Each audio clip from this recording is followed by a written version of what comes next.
Louis. The Buddhist Council includes over 20 Buddhist organizations in the St. Louis area and sponsors 4 events annually, this being one. Today we have speakers from various Buddhist traditions and centers in the St. Louis area discussing topics related to mindfulness. So I hope you will benefit from being here. And at the end of each talk, you may have opportunity to ask a question or two if one comes to mind. I would like to thank the Thai Temple for graciously hosting this event, and a special thanks to Kongsak from the Mid-American Buddhist Association for helping organize the speakers and publicize the event.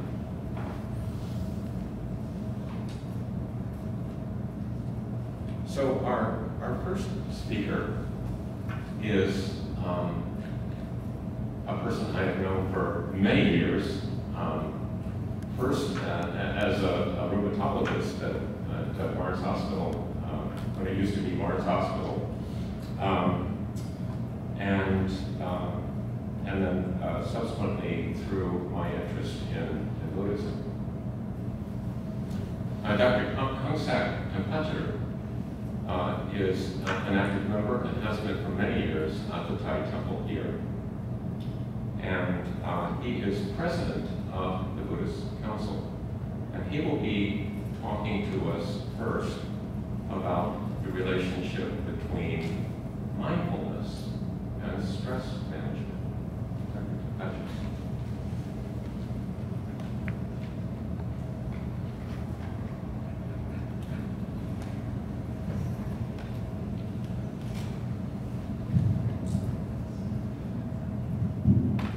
Thank you. I hope my talk will be as exciting as you like it. Okay, we talk about mindfulness for stress management and also for ultimate peace. So what happened nowadays, we are multitasking, and so that we have to meet the pace and so on. And the researchers have found that multitasking leads to lower our productivity. Constantly and rapidly switching between tasks make us have less ability to filter out irrelevant information, making more mistakes, and impossible to take breaks, may not be burned out. So long working hours and constant connectivity had no time to plan ahead or zero in what's important in your job and so on. So Buddhism came to answer that by clearing up the mind and refresh the mind and freeing up some mental space for creativity and big thinking and ability to concentrate and ignore distractions. And many companies have, like the big Fortune 500, have innumerable mindfulness classes and for instance mindfulness meditation. Also conduct many classes like that to de-stress, and also big company like Google, Twitter, Instagram, Facebook, General Mills, also Pentagon chiefs and Capitol Hill staff also subscribe to this mindfulness meditation. So thanks to Dr. John Kabat-Zinn, since 1979, he came up with a prototype of study mindfulness-based stress reduction in BSI. And by doing 27 hours up to 2.5 hours a week, plus 7 hours on the weekend, during these 8-week course, it combined mindfulness meditation, like showing the racing and to taste it before you swallow it. Also body scanning of Dr. Boyd Goenka, and also Seiko Yoga. And there were over 30,000 people attending, certified in this course. And he came up with studies in the illness by fibromyalgia, chronic pain, anxiety disorder, depression. And they were helpful, including helping psoriasis and cancer treatment like breast cancer and prostate cancer. It's not a major treatment, it's complementary to the treatment.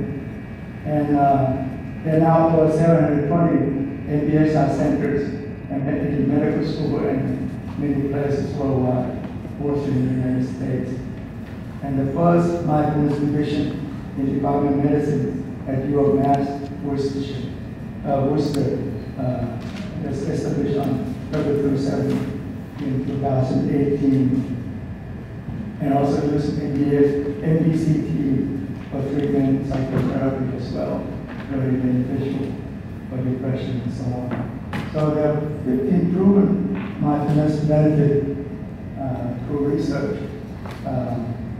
Have control the temper, fend off depression, reduce worry and anxiety, setting boundaries and know how to say no, lose weight, lower daily stress, fall asleep faster, increase focus and concentration, be a better listener, enjoy sex more, not more sex more, and lower blood pressure, be more assertive, and deepen your spiritual life, and stick with your goal, and be a better listener.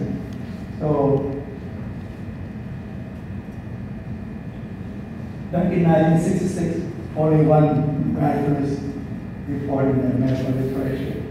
And 2021, from that point on, up to 15,581 mindfulness literature articles appeared in the medical literature. And Mindfulness Week will be conducted in Washington, September 24 to 28 this year, the whole week for free. Last year they had October 4th to the 6th, very popular. There were 500 people attending. About 300 live and then doing it online. So the benefit up to 2024, what are they? Mindfulness has been uplifting effect on your spirit and as well as unpleasant benefit. Several mindfulness meditation research demonstrate it improves your memory. And recent research also show 76.2% of people are meditating for health reason. 84% do meditation with intention to relieve stress and anxiety. Meditating 69 months decrease anxiety by 60%. And mindfulness meditation also potentially reduce PTSD, post-traumatic stress disorder symptoms by as much as 70%. Also, practicing meditation reduce insomnia by 50%. And largest online meditation by Dr. Deepak Chopra. It's a kind of like a little mindfulness in there, plus other. And 33,000 attended online, stay online for about half an hour, 2021. That's the largest number in the past.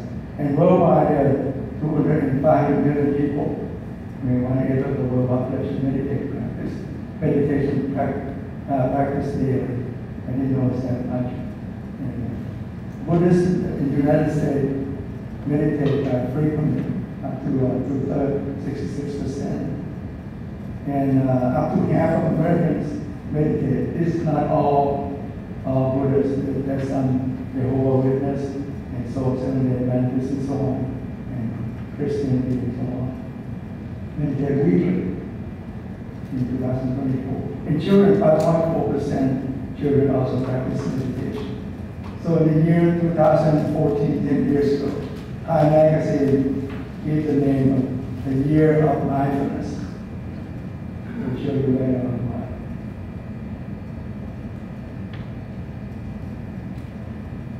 So what happened is mindfulness has become indispensable to coping with both emotionally and practically with the daily onslaught. And people stay mindful would be the skill required to survive, succeed in the 21st century and is now. Mindfulness also free one's mind from bias, from greed and delusion, and fear, all bias described by the Buddha. And mindfulness helps to prevent oneself and others from harm and danger, like we wear masks, because we're mindful to do that during COVID-19 outbreak. I heard it's coming back last week or before that, so be careful again. It allows one to perceive the true nature of things as they really are unbiasedly. It make one make decision correctly and properly and quicker as well. And the highest benefit, mindfulness could free and liberate people intellectually, mentally, and emotionally from disease, stress, and suffering or dukkha. So that's the byproduct, the side effect of mindfulness. So how great they are. The real benefit, Buddha described, he discovered that human beings, advanced beings, capable of training oneself to perfection. In the animal, you can train them, but you can't train itself like horse and elephant. You can train them, but you can't train itself except human beings. And the Buddha stated that people can train themselves to perfection, like they are evidence physically. Like these are the top relics of the Lord Buddha from this bone, the second in the middle from these blood vessels, and some other part of his body, into relics.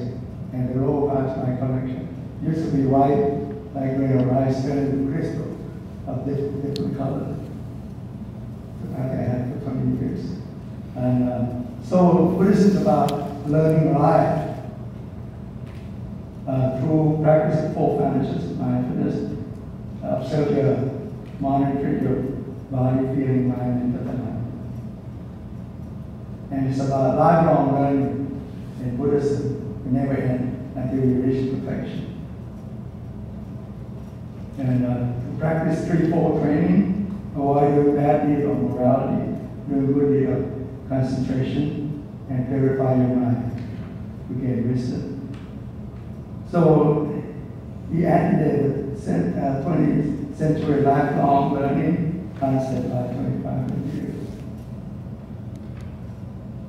So why do we meditate?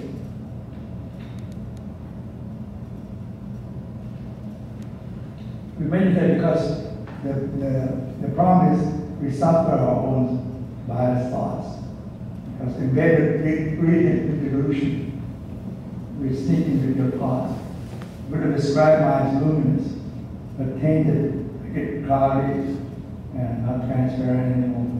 Tainted with transitory, very important, transitory. It's not the nature of the mind. Transitory mental impurities with greed and delusion. But it never leaves you because you might have been at the home end. You never get rid of it. So you need meditation to see that. And thoughts basically space and time, like you're in a conventional phenomenon, not the ultimate reality. And this and the ignorance described by Buddha is not know the Four Noble Truths of suffering, cause of suffering, which is craving. Suffering is to comprehend, not to eradicate. The second one, cause of suffering, is to eradicate. The end of suffering is to realize, and the path to end suffering is to develop. So those are the Four Noble Truths. And the fifth one, you're trapped in the thought of the past. The sixth one, trapped in the thought of the future. Seventh one is you're trapped in the stream of thought from the past into the future. And the eighth one is that you don't see that the present is coming from given and arising, law of causation. It doesn't exist for no reason. You come here because you have to learn about mindfulness. It's a cause that brings you here. So the Buddha said, past is gone, future hasn't arrived, so don't waste time on it. Be in the present moment. So this the benefit of mindfulness that taking like almost 10 years ago. You see many articles, journals, publish about mindfulness on a daily, on a weekly basis. You can see this. So what is mindfulness? If I'm not too long. Paying attention to the present moment with intention while letting go of judgment, being unbiased. But when you talk about mindfulness, usually it's a combination of the two, mindfulness and self-awareness. Mindfulness like self-reflection, self-remembrance, and self-awareness or sampajanya, clear comprehension, clear knowing, full awareness, conscious awareness, or wisdom in action. It's virtual clear benefit.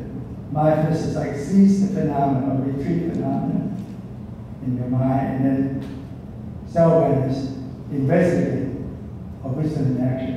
Investigate phenomena, you go to USA, they line up to get A or C, that's mindfulness.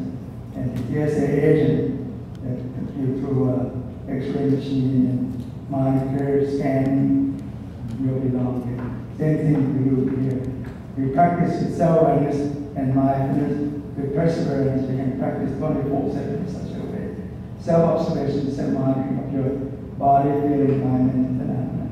We get rid of desiring, undesiring nature that happen in the body, feeling, mind, and phenomena. My teacher, Impermanence, said, self-awareness is the Buddha. It's a roadmap as well as a treasure. If you do wisdom in action, eventually will take you to the treasure. Dr. Kongsak also said, mindfulness is the Buddha's enlightenment. It's his greatest discovery and a gift to mankind. So it's very important.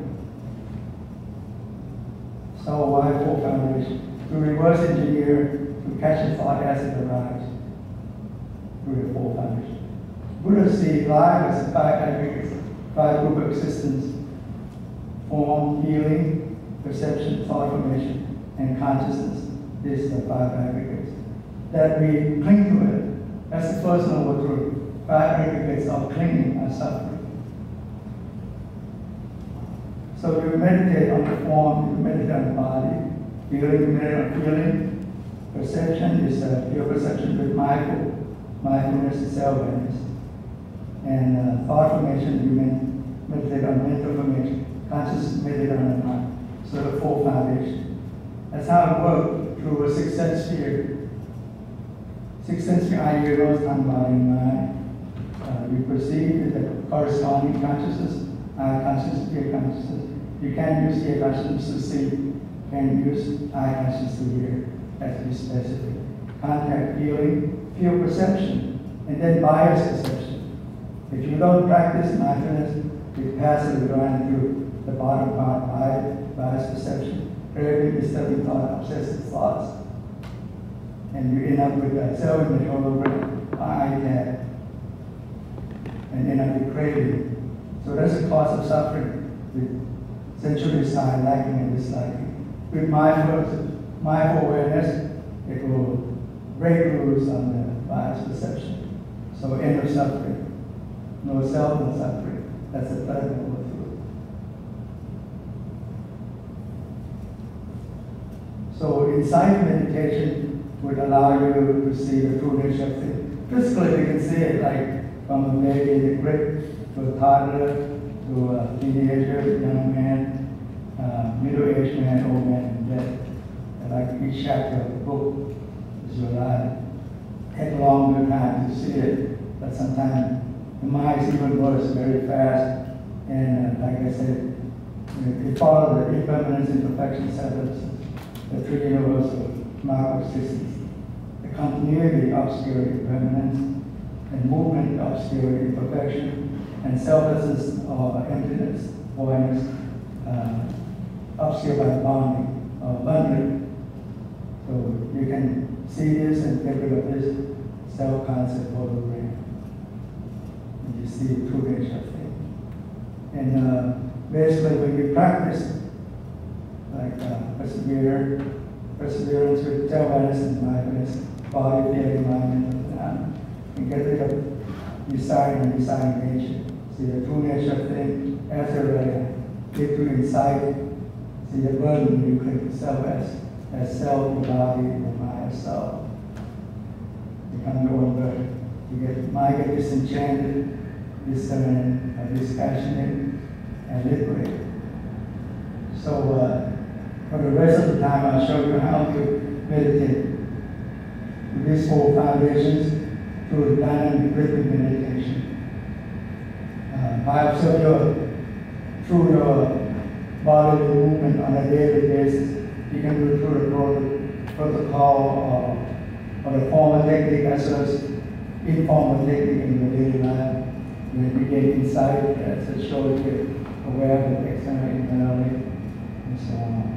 And you see the impermanence, perfection, selflessness, and you can see your personal view of yourself. And not clinging to anything in the world, not craving a concept. And you're aware of the feeling the same way. And I'll show you.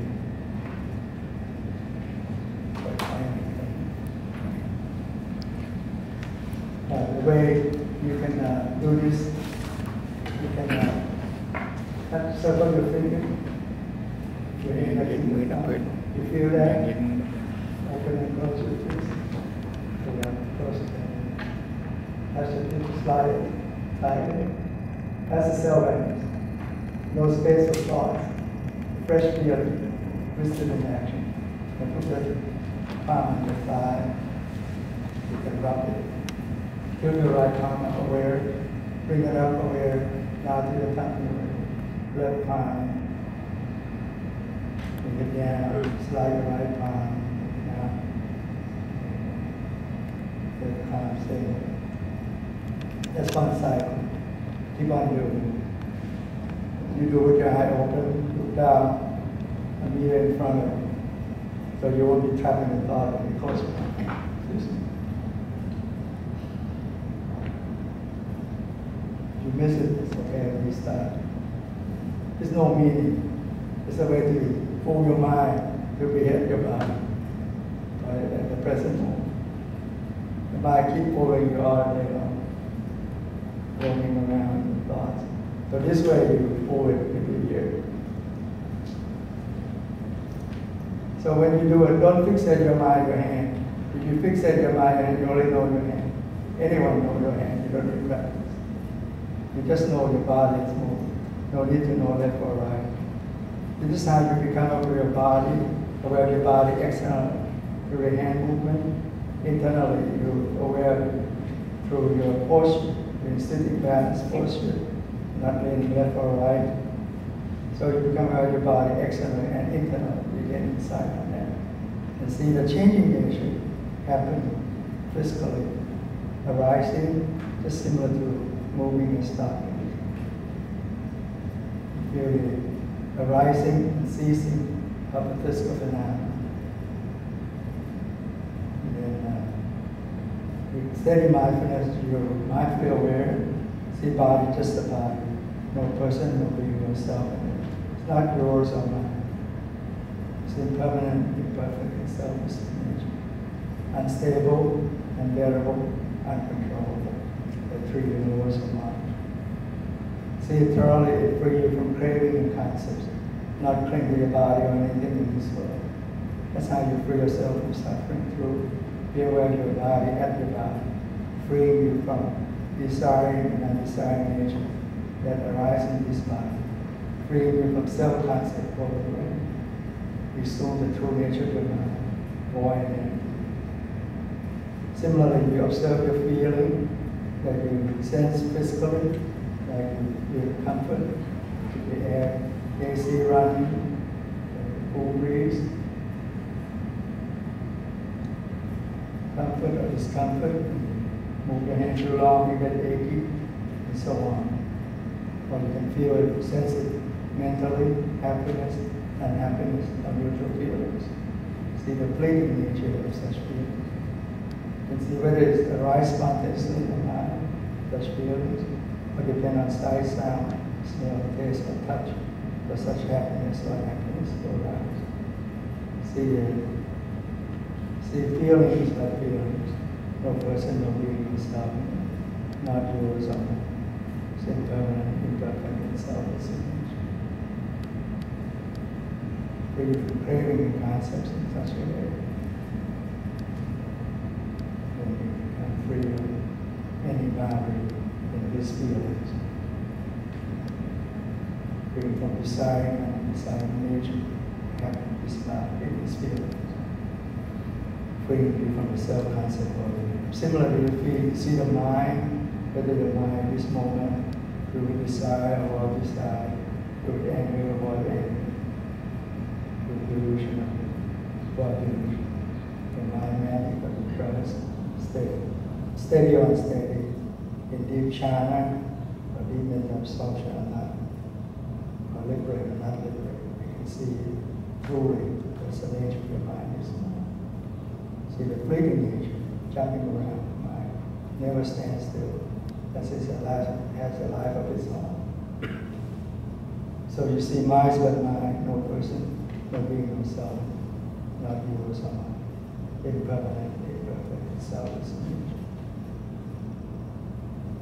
Free from craving concepts. That's how you free yourself from suffering, through being where your mind can. And mental phenomena, you see how your eyes interact with sight, ear interact with sounds, nose with the smell, tongue with the taste, body with physical contact, and mind with your thoughts. How it accurately rises to eye consciousness, and you see sight, ear consciousness, and you hear my voice.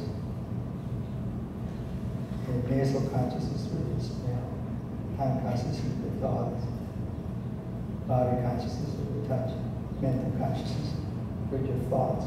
So you can see phenomena, but phenomena. No person can be itself in there. Not yours, I'm impermanent, imperfect, selfless nature. So you free from craving concepts. That's how you free yourself from suffering. That's what you get rid of the desiring and undesiring nature happening in physical, in the mental phenomena. See the true nature of the impermanence, imperfection, selflessness. In such a way, your mind can disenchant, discern, or dispassionate, and liberate or release, freely from suffering, and realize the ultimate peace and happiness. In such a simple way. That question. Okay.